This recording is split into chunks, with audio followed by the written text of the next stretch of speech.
Friends, this is Father Richard Erikson. I have the great privilege of serving as a priest of the Archdiocese of Boston and as a reserve chaplain in the United States Air Force. In the 15th chapter of the Gospel of John, we hear Jesus telling us, "No one has greater love than this, to lay down one's life for one's friends." Every person who's ever served in the military has been willing to do this, to lay down her or his life. In this series, No Greater Love, we're considering the life and the example of a few men and women who have served God and country in the military with spiritual fortitude and courage. There are more pastoral ministries and apostolic works under the patronage of Saint Francis of Assisi than any other saint. He's a popular go-to saint for people of all faith traditions. The Saint Francis Prayer Canticle of the Sun endears him to animal lovers, environmentalists, advocates for the poor, and outdoorsmen. Pope Francis chose this title of his encyclical on caring for the planet and each other. The title comes from St. Francis's Canticle. And this patron saint of the environment got his start from an unsuccessful military campaign. As a youth, Francis led a wildly extravagant and frivolous lifestyle as the son of a wealthy merchant family. His parents indulged him until he relinquished all his worldly goods in service to the poor. In the early 13th century, Francis joined the military attack in central Italy.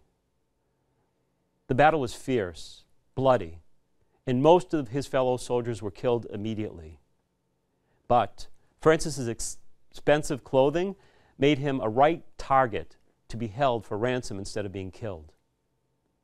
Francis was taken captive and spent a year as prisoner of war until his family paid the negotiated ransom fee. During his extended prison stay in a cave-like cell, Francis became sick and experienced visions from God. These visions made some regard Francis as a madman, but his service to the poor and building up of the church inspires people to serve rather than be served to this day. From the time of Francis's release, he was a changed man. He devoted himself to working with the less fortunate and spending time in silent prayer. It was during quiet prayer that he heard Jesus asking him to rebuild my church. To accomplish this, Francis took an expensive bolt of cloth and a horse from his father's shop. As you might imagine, this did not go well for his father, even though Francis reimbursed him at the command of the bishop. Francis and his father never spoke again. This radical about-face was too much for Francis's family and neighbors to understand. In fact, many people referred to him as God's fool for his extreme preaching schedule and the fact that he preached even to animals. We celebrate his feast on October 4th. Many parishes observe feasts outdoors with the blessing of animals or perhaps an outdoor liturgy. How fitting for this lover of nature. One cannot speak of Francis without also speaking of Clare of Assisi.